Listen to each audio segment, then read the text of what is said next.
हे बोल नको गेम कर. कपडे सिद्धू. सिद्धू सिद्धू काय आपलं काय ठरलं होतं? काय? आपलं काय ठरलं होतं? एकमेकांची नाव घ्यायची नाही. काय मोन्या माझं नाव घेतो सिद्धू. तरी बरं तुझं नाव नाही घेतलं संजय.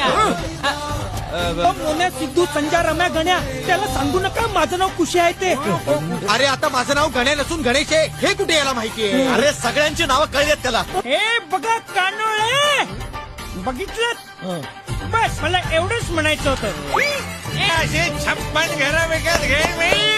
जास्त होत आहे जास्त होत आहे. ठीक आहे 55. आणि बेजो ए बेजो राजू ये बाजू. इथे मला इज्जत आहे. इकडेच आहे. अरे उठला गणपती. मला नाही फोन उठला.